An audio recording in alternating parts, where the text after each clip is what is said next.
Assalamualaikum warahmatullahi wabarakatuh. Perkenalkan, nama saya Wiwen Malengga, mahasiswa jurusan Pendidikan Guru Sekolah Dasar Fakultas Ilmu Pendidikan Universitas Negeri Gorontalo. Di video kali ini saya akan membuat simulasi mengajar untuk memenuhi tugas mata kuliah pembelajaran IPA di sekolah dasar.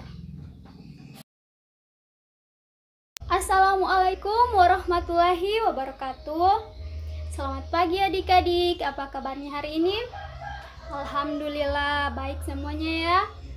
Adik-adik, coba kalian lihat di sebelah kanan kalian dan juga sebelah kiri kalian, siapa teman kalian yang tidak hadir hari ini? Oh baik, ternyata semuanya hadir ya. Adik-adik, sebelum kita memulai pembelajaran kita kali ini, alangkah baiknya kita berdoa terlebih dahulu. Berdoa dimulai. Berdoa selesai. Nah adik-adik, ibu mau tanya, apa kalian sudah siap belajar hari ini? Oke.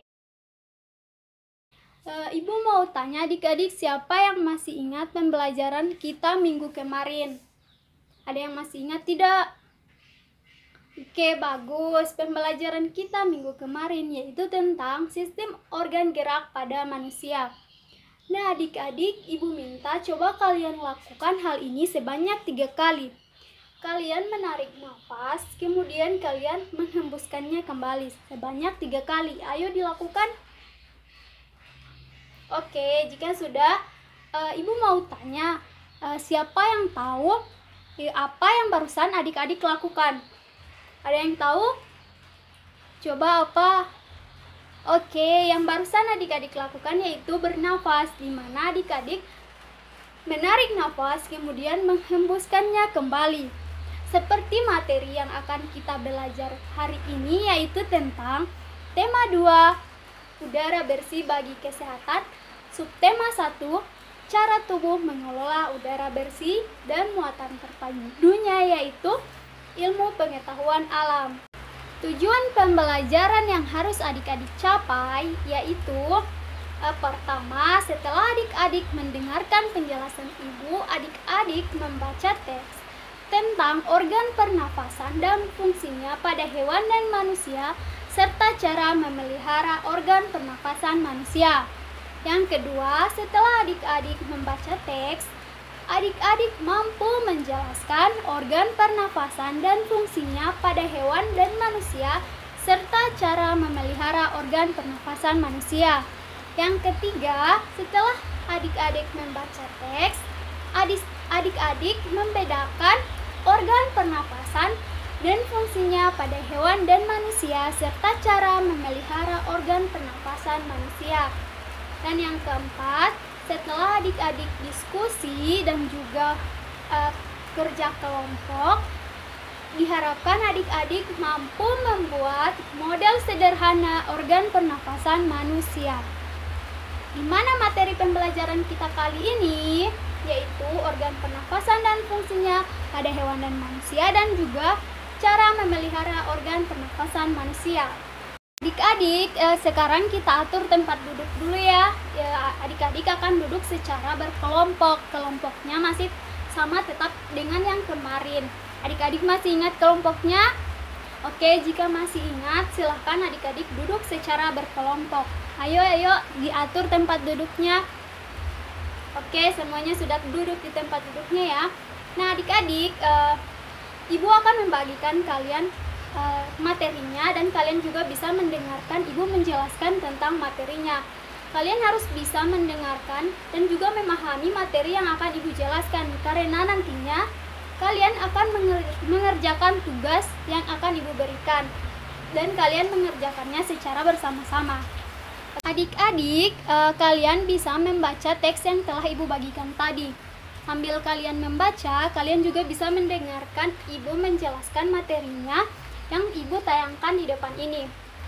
Oke, materi kita yang pertama yaitu organ pernafasan dan fungsinya pada hewan dan manusia.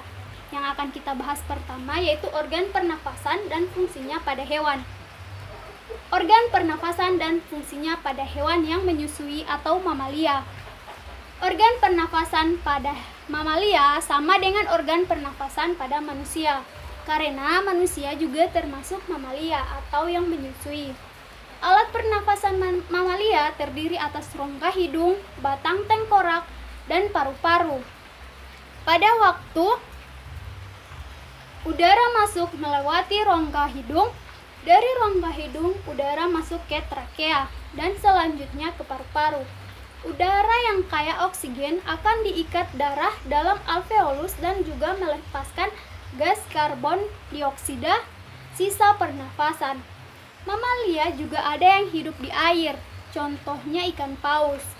Ikan paus bernapas dengan paru-paru. Ikan paus muncul ke permukaan air untuk menghirup dan menghembuskan udara. Uap air yang tertimbun di dalam paru-parunya selama menyelam di dalam air. Contoh lain dari hewan yang bernapas menggunakan paru-paru yang termasuk dalam mamalia yaitu kuda. Kemudian organ pernafasan pada burung atau aves. Organ pernafasan pada burung meliputi hidung, batang tengkorak, dan paru-paru. Burung juga mempunyai alat bantu bernafas berupa pundi-pundi udara. Saat terbang, pundi-pundi udara membantu burung untuk bernafas. Organ ini merupakan kantung yang berfungsi untuk menyimpan udara. Kantung paru-parunya kecil, burung membutuhkan alat pernafasan tambahan berupa kantong udara. Kemudian, organ pernafasan pada binatang melata atau reptil. Semua reptil mempunyai alat pernafasan seperti manusia, misalnya kadal. Organ pernafasan reptil meliputi rongga hidung, batang tengkorak, dan paru-paru. Proses pernafasan reptil sama dengan pernafasan manusia. Udara yang masuk melewati rongga hidung, batang tengkorak menuju paru-paru. Reptil yang hidup di air memiliki kutub pangkal tenggorokan, misalnya buaya. Katup ini berfungsi untuk menjaga agar air tidak masuk ke dalam paru-paru pada saat menyelam. Kemudian organ pernafasan pada katak atau amfibi. Kebanyakan amfibi bermetamorfosis dari sistem pernapasan berupa insang menjadi paru-paru. Setelah mereka dewasa, insang tersebut berganti menjadi paru-paru yang berguna untuk menyerap oksigen dan membawanya ke aliran darah. Tapi ada beberapa hewan amfibi bernafas menggunakan kulit. Kulit pada hewan amfibi bisa menyerap air yang kemudian akan menjadi proses pertukaran gas melalui kulit atau respirasi kulit. Kemudian organ pernapasan pada ikan. Ikan yang hidup di air. Ikan bernafas dengan insang. Insang pada ikan berfungsi menyaring oksigen yang ada di air. Saat ikan menarik napas, ikan akan membuka mulut dan menutup insang. Oksigen kemudian masuk lewat mulut menuju insang. Ikan yang hidup di lumpur dilengkapi dengan alat pernapasan tambahan yang disebut dengan labirin. Labirin berguna untuk menyimpan udara pernafasan. Kemudian organ pernafasan pada serangga.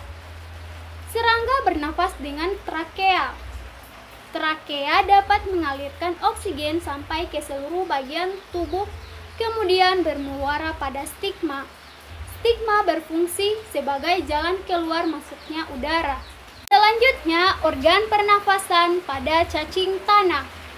Cacing tidak mempunyai organ pernafasan secara khusus. Cacing tanah bernafas menggunakan kulit. Kulit cacing tanah selalu basah. Hal ini memudahkan masuknya oksigen dan keluarnya karbon dioksida dari tubuh cacing tanah. Materi selanjutnya yaitu organ pernafasan dan fungsinya pada manusia. Yang pertama ada organ hidung dan juga rongga hidung. Hidung adalah organ yang terluar yang langsung bersentuhan dengan gas atau udara untuk bernafas.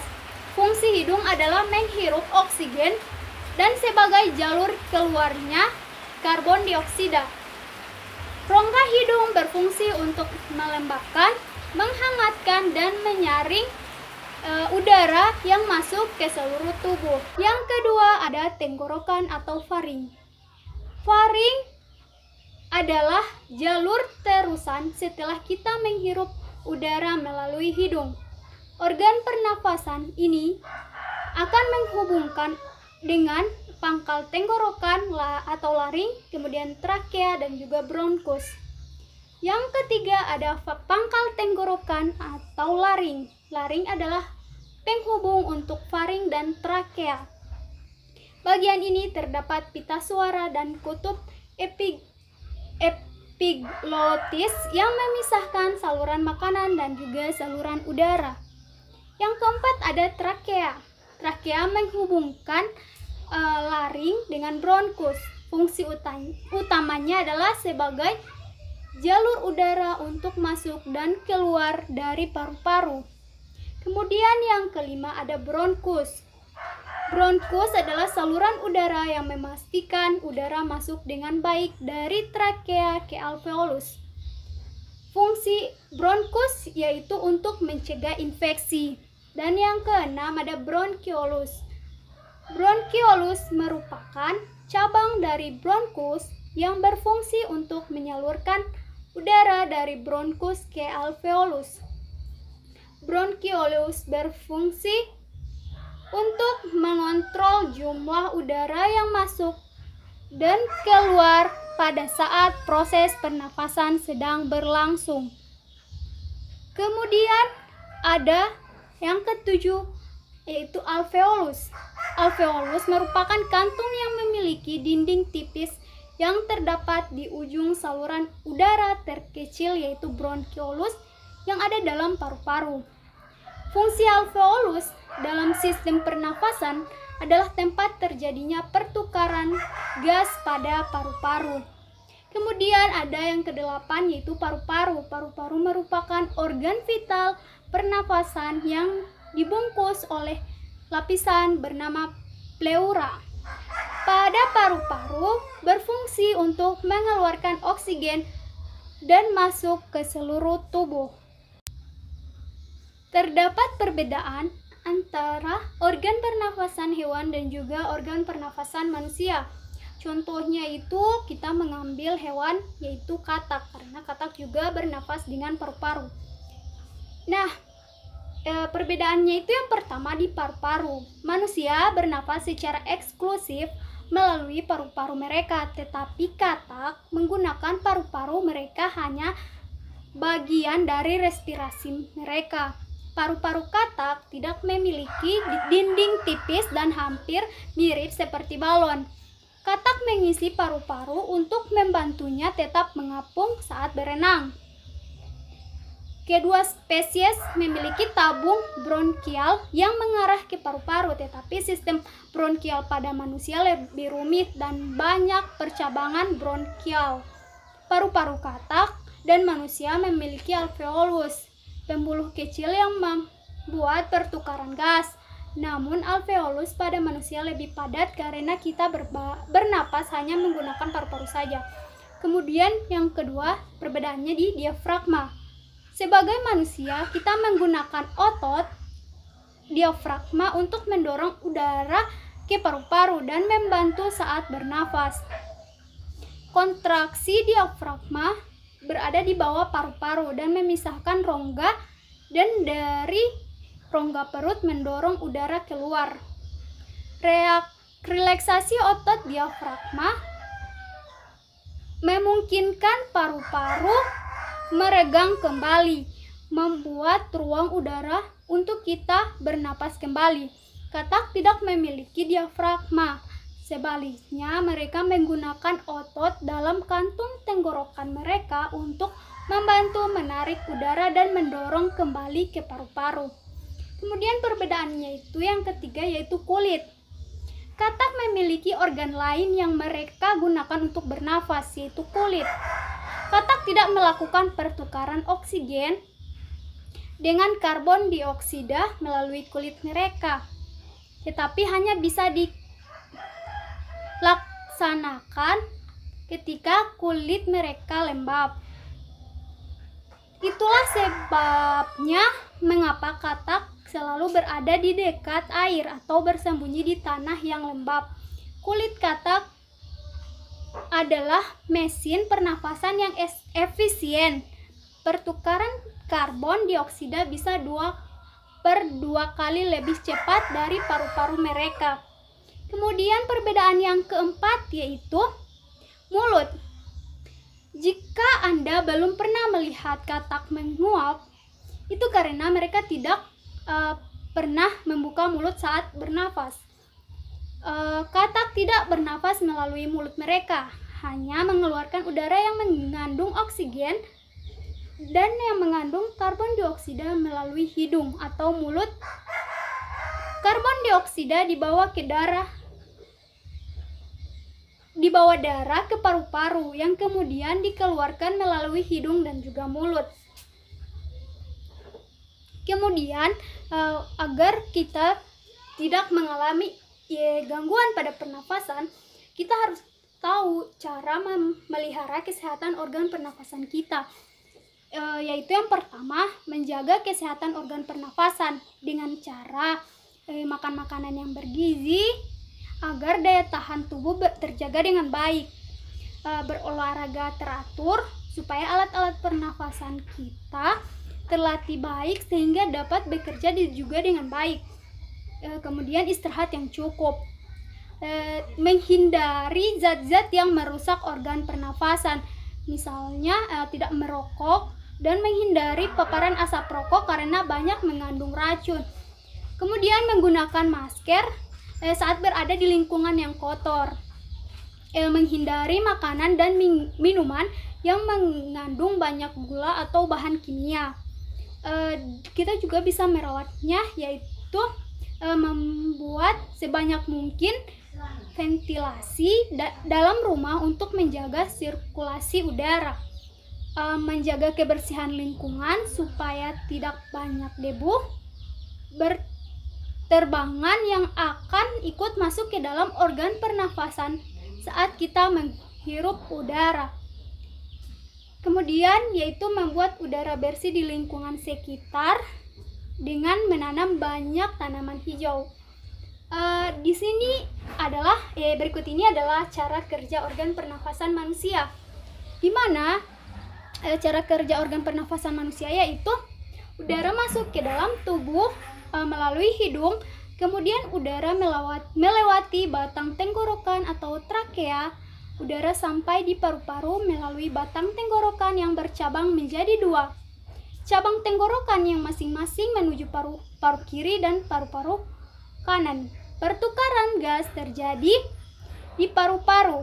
Karbon dioksida dikeluarkan dari paru-paru ketika kita mengeluarkan nafas melalui hidung atau mulut. Jika bernafas melalui 2 proses, yaitu ketika kita memasukkan udara dan mengandung oksigen ke paru-paru kita. Kemudian mengeluarkan udara yang mengandung oksigen dan kemudian mengeluarkan udara yang mengandung karbon dioksida melalui hidung atau mulut. Karbon dioksida dibawa ke darah dari paru-paru yang kemudian dikeluarkan melalui hidung atau mulut. Nah, adik-adik, setelah kalian mendengarkan penjelasan ibu dan kalian juga sudah membaca teksnya, nah silahkan kalian secara berkelompok untuk mengerjakan LKPD yang telah ibu bagikan. Nah, jika ada yang kurang dipahami bisa ditanyakan kepada ibu. Oke, silahkan dikerjakan sekarang juga. Semua kelompok sudah mengerjakannya? Oke, bagus. Sekarang setiap perwakilan kelompok harus mempresentasikan atau menjelaskan hasil diskusinya masing-masing. Dipersilakan dari kelompok 1 terlebih dahulu. Oke, bagus sekali presentasinya. Kemudian kelompok 2. Oke, bagus. Kelompok selanjutnya. Oke, nah adik-adik, setelah kalian mengerjakan tugas ini, kalian juga sudah menyajikan hasil diskusi kalian.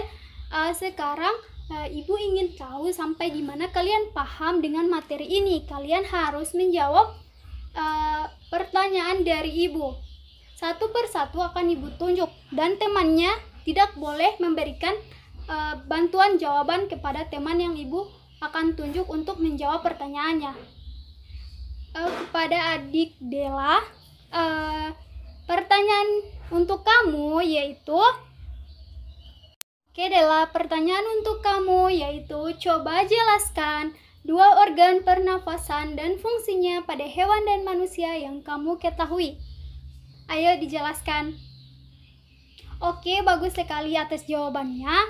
Kemudian untuk adik Tiara, pertanyaan untuk kamu yaitu, jelaskan dua perbedaan organ pernafasan hewan dan juga organ pernafasan manusia. Oke, bagus sekali jawabannya.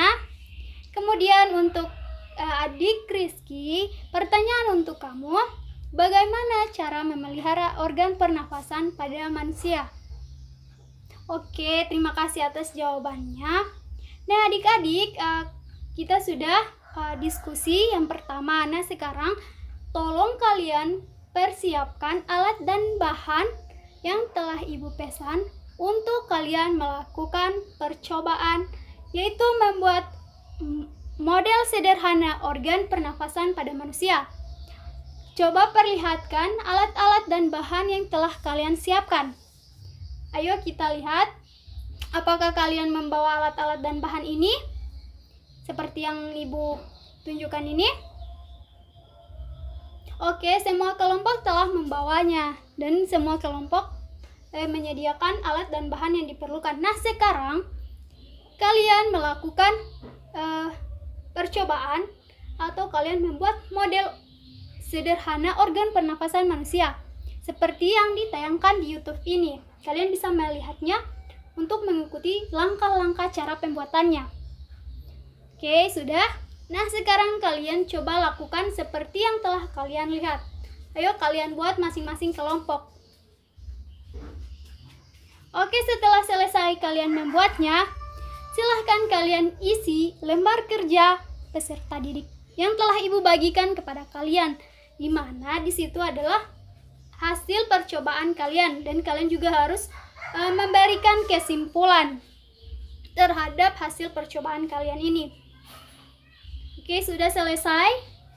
Nah sekarang ibu minta untuk masing-masing perwakilan kelompok harus menjelaskan hasil percobaan mereka. Ayo dipersilahkan untuk kelompok 1.